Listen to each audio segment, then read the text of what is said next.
So hello. Hi! Thank you guys for coming. Thank you so much. Thank you for coming. So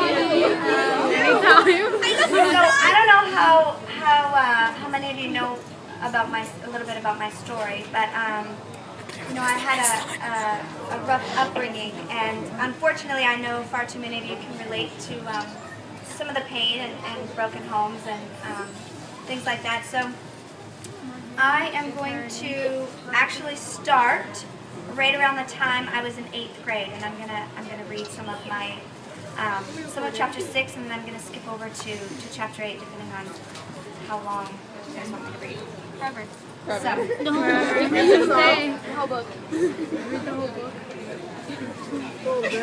while I was growing up, Mom worked full-time in a factory, but she always came home and made time to cook for us, do laundry, get what we needed for school, make sure the house was in order, and provide what she could that we needed. My mom still loves to do these things for me when I visit her in Canada.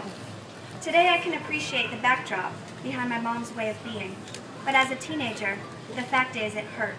I couldn't approach her about things that were important to me, like how I felt when my dad left. That was a big one. His leaving was traumatic. I didn't understand what was happening, and I didn't get an explanation. He was here one minute and gone the next. Because my mom didn't acknowledge my feelings of confusion, I didn't feel she was a safe place to use my voice. Whenever I would talk to her about something that was bothering me, I'd have the gnawing feeling I was more of a burden to her than simply a child who needed her mom. So I quickly decided it was better to leave her alone.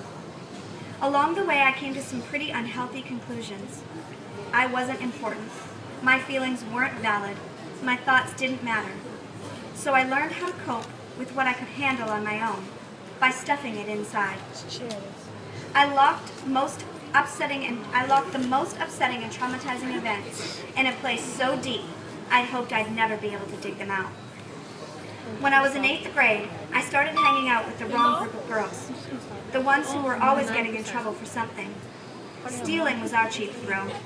We especially got a kick out of stealing ketchup chips, the zesty cheese Doritos out of the school cafeteria. I know, big deal.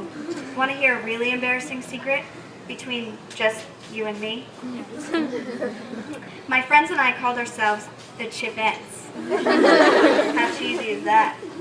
The 6 of us were big shots, rebels without a clue. We were joined at the hip.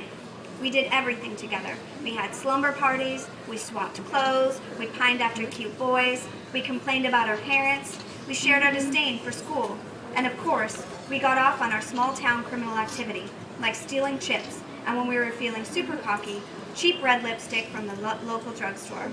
5 of us also loved to sing and were involved in the school tour choir. One day, the choir was scheduled to perform a concert at a huge mall in London, Ontario.